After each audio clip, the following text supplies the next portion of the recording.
Então, pessoal, vamos falar hoje de transplante autólogo, né? Continuando nessa série aí que já te fiz 2 vídeos sobre transplante. Primeiro que eu expliquei a carência do busulfan e no outro segundo vídeo que eu expliquei mais ou menos qual é o método de transplante. Eu queria me ater nesses próximos 15 minutinhos a transplante autólogo. O transplante autólogo de medula óssea, ou mais modernamente, a gente tem que falar transplante autólogo de células tronco hematopoéticas. Ele é uma modalidade de tratamento que ele é um contrassenso, tá? Quando a gente explica, por exemplo, para os alunos, a gente tem um pouco de dificuldade às vezes de imaginar, porque é fácil entender quando você tem uma medula doente, uma fábrica do sangue doente, um sangue doente, e você troca por uma medula, uma fábrica do sangue de uma pessoa saudável, seja irmão, seja um não aparentado, seja filho, por exemplo, né? Cordão umbilical. Difícil é você imaginar como que uma situação semelhante de uma doença do sangue pode ser tratada extraindo a própria fábrica do sangue do paciente, a mesma fábrica do sangue onde a doença apareceu, a mesma fábrica do sangue que sofreu todos os efeitos do tratamento, a mesma fábrica do sangue que não conseguiu proteger o paciente da doença, e você devolve a fábrica do sangue, ou seja, autólogo, o doador de medula é o próprio paciente, e isso resulta num benefício. Então, isso é sempre uma questão desafiadora, né? Quando a gente vai falar com as famílias e quando a gente aponta para essa modalidade de transplante, a gente tem sempre essa preocupação de tentar conceituar por que ele funciona. Então, para entender por que ele funciona, por que o transplante autólogo funciona, a gente tem que entender um conceito de quimioterapia. Então, a gente usa quimioterapia, ainda usa quimioterapia na maior parte das nossas doenças, né? Então, as doenças oncológicas, tá? Então, sim, quimioterapia funciona. Existem novas drogas, elas são menos tóxicas, elas em geral são dispendiosas, a gente não pode esquecer disso, e quimioterapia funciona. Então, através de quimioterapia, por exemplo, com a quimioterapia, hoje a gente cura 90% das leucemias linfoblásticas agudas da infância.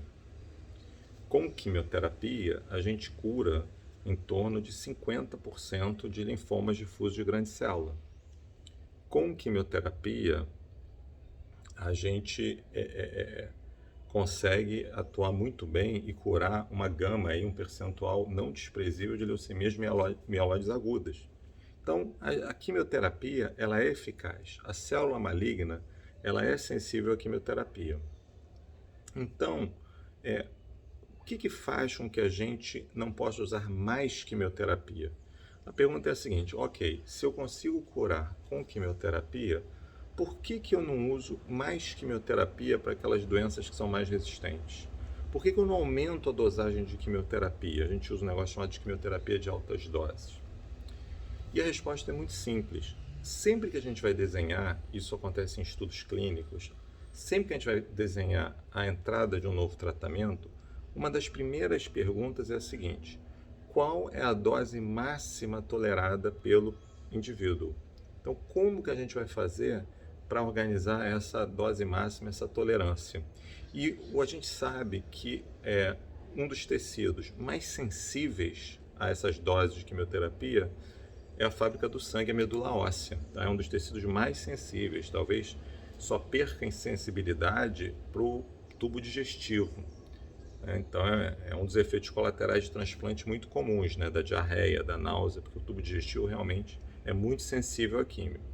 Então, para a gente passar de patamar, para a gente sair daquele patamar tradicional que não funcionou, então vocês imaginem, nós estamos diante, por exemplo, de um linfoma de Hodgkin, que teve uma recaída ou resistente à quimioterapia, ou um linfoma de difuso de grandes células resistente à quimioterapia, para a gente mudar de patamar, a gente precisa garantir que a toxicidade da fábrica do sangue não seja muito acentuada. E isso tem um motivo muito simples. Qual é o problema da toxicidade da fábrica do sangue? O problema principal da toxicidade da fábrica do sangue, quer dizer, a fábrica que produz os glóbulos vermelhos, os glóbulos brancos e as plaquetas, é que Se você não recupera os glóbulos brancos, os leucócitos, e entre esses leucócitos, os granulócitos, ou também conhecidos como neutrófilos, em tempo hábil, você começa a desenvolver risco infeccioso cada vez maior. Então, se o paciente fica com neutrófilo ou sem defesa, vamos chamar de sem defesa, que é o quadro que a gente chama de neutropenia, neutrófilo baixo, durante 5 dias, o risco é pequeno. Se ele fica durante 10 dias, o risco aumenta. Se ele fica durante 15 dias, o risco continua aumentando. 20, 25, 30 dias, o risco fica enorme. A gente tem infecções. E infecções são iguais a problemas, porque a gente já está usando antibiótico, as bactérias e fungos, eles vão ficando cada vez mais resistentes. Então, a gente não consegue, dentro dessa estratégia de aumentar a quimioterapia, teve que ser desenvolvida uma forma de garantir que esta quimioterapia não fosse levar a um período muito longo de defesas baixas. O leucócito não poderia ficar muito tempo baixo. Mas como isso seria possível? Como seria possível isso? Então, o jeito que foi dado, a forma que foi dada foi retirar uma parte da fábrica do sangue do paciente, congelar essa parte da fábrica do sangue e, em seguida, fazer todo o tratamento com a dose máxima que você quer e reinjetar a fábrica do sangue, aquele componente de fábrica do sangue, aquele percentual da fábrica do sangue que não recebeu quimioterapia, porque ele estava congelado no momento da quimioterapia. Tá? Então, ele não recebe a quimioterapia e, portanto, a gente encurta a recuperação dos leucócitos. Então, esse é o princípio do transplante autólogo. Então, hoje o transplante autólogo ele passa por 3 fases básicas. E é muito importante vocês saberem, porque inclusive os planos de saúde também entendem assim o procedimento. Na primeira fase, é a fase que a gente vai coletar as células progenitoras do sangue, as células que vão regenerar o sangue do paciente, que vão fazer com que os leucócitos fiquem baixos por um período, em geral, menor do que 12 dias, fica algo como 8 a 12 dias baixo, tá? Apenas. Então a gente vai coletar, a gente chama de mobilização. A gente tem que fazer hoje com que essa célula saia da fábrica e comece a circular. Por que a gente usa, por que a gente não vai na fábrica do sangue do paciente, né? Por que a gente não faz o transplante de medula? A gente não bota o paciente no centro cirúrgico e fica fazendo furos na bacia do paciente para colher? Bem, eu sou do tempo que fazia. Lá quando eu comecei a transplantar em 1997, 96, 97, como residente da Universidade Federal do Rio de Janeiro, a gente fazia essa coleta em centro cirúrgico. O problema é que a medula óssea, primeiro, ela é mais pobre em células de medula do que essa estratégia que a gente joga para o sangue periférico. E além disso, a quantificação do material, a gente só conseguia saber depois que tivesse feito. Quer dizer, botava o paciente, fazia um estrago danado no paciente e depois que vinha saber quanto que tinha colhido. Posteriormente, foi desenvolvida uma técnica que a gente faz, que a gente chama de mobilização, em que as células reprodutoras do sangue, elas vão para a circulação e a gente estuda elas para um exame de sangue. Então hoje, o que o paciente faz? Existem várias técnicas de mobilização. A mais usada é com um remédio chamado filgrastim. O nome comercial assim, mais famoso é granuloquine, mas a maioria dos centros usa similares. Isso é a maioria dos centros. Então a gente faz uma dose muito alta desse remédio, é uma aplicação subcutânea, no paciente e por volta do 4º dia a gente colhe um exame de sangue do paciente e o laboratório dosa a quantidade de células de medula que estão presentes naquele sangue. Então olha como o processo ficou preciso e a gente então só vai coletar as células se elas estiverem presentes, em contrapartida quando a gente ia para o centro cirúrgico para fazer medula. Além disso, essas células que a gente coleta no sangue elas são mais ativas do que as células que eram colhidas da medula. Então, o tempo em que o neutrófilo fica baixo também reduziu. A medula demorava 15 a 20 dias para recuperar. Com essa tecnologia, a gente hoje, como eu falei para vocês, 8 a 12 dias. Tá?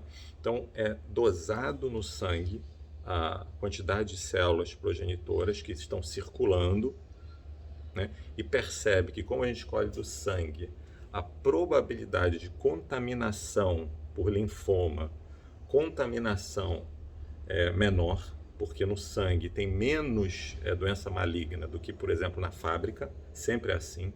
Então a gente colhe esse material. Quando ele tem o mínimo de células, a gente faz a coleta, que é através de um procedimento chamado de leucoaférese, em que, através de um catéter, rarissimamente de veia periférica, mas normalmente um catéter, existem várias técnicas de colocação de catéter, pode ser feito na raiz, daqui na região inguinal, enfim, tem toda uma tecnologia, e uma máquina que o sangue do paciente circula umas 4 vezes. A máquina é uma máquina de alta potência e ela filtra todo o sangue do paciente umas 4 vezes e vai colhendo uma fração de células, que a gente chama de mononucleares, que é onde está a célula progenitora. Então, faz essa coleta, vai para o laboratório então conta quantas células tem e a gente decide, a equipe médica decide se vai fazer mais coleta ou não. Tá? Então, existem alguns pontos. Então, por exemplo, se diz que 2 milhões de células por quilo é o mínimo que você deve fazer para um transplante. Eu contesto um pouco. A gente pode fazer com menos, mas isso é um tema para outra live. Mas 2 milhões seria o mínimo. O ideal seria 3 milhões, 4 milhões. Então a gente tem que contrabalançar isso contra o custo e o dano ao paciente de ficar fazendo várias coletas. Tá? Em seguida, na segunda fase, o paciente é tratado. Então ali a gente faz uma quimioterapia que a gente chama de altas doses. É uma quimioterapia pesadíssima, tá? Muito mais pesada que a quimioterapia que ele fez antes, né? Seja para mieloma, seja para linfoma. Linfoma é mais pesado. E aí que eu falo na live anterior que faltam alguns remédios. A carmustina, por exemplo, é muito utilizada nessa fase, nós não temos no Brasil. O melphalan temos agora, mas às vezes ele falta, então lomustina recentemente tivemos falta, então nessa fase nós também temos problemas, porque a cura do paciente está aí. Essa quimioterapia vai ter que curar ou vai ter que adiar essa recaída, no caso do mieloma, jogar lá para frente. E em seguida, logo depois desse tratamento, cerca de 24 horas depois, aquelas células que foram colhidas no sangue dele, que estavam congeladas, elas são devolvidas através do catéter. Não vai para centro cirúrgico, não vai para nada. O catéter é feito e aquelas células, então, são devolvidas. Nesse período de 8 dias, depois que as células entram, até ele recuperar, 8 a 10 dias, as células da medula antiga, que foi tratada com quimioterapia, elas vão caindo, então o paciente começa a ter propensão à transfusão, a receber transfusão, propensão à infecção, pode ter febre. Esse paciente vai ter, o tubo digestivo é muito danificado, então você pode ter diarreia, você pode ter náusea, entendeu? Isso totalmente reversível. E devagarinho essa medula vai recuperar até que por volta do 10º ou 12º dia, os leucócitos começam a subir, a gente acompanha, os leucócitos começam a subir, a gente já fica, é o primeiro sinal de respirar, porque aí o risco infeccioso diminui, e em seguida a segunda respiração é quando a plaqueta sobe. Tá? Então, nesse momento, o paciente ele pode receber alta desde que ele não precise mais de transfusões, desde que ele não tenha nenhuma infecção aí que esteja atrapalhando, precisando de tratamento continuado, desde que ele não tenha diarreia, e com isso o transplante está finalizado. Tá?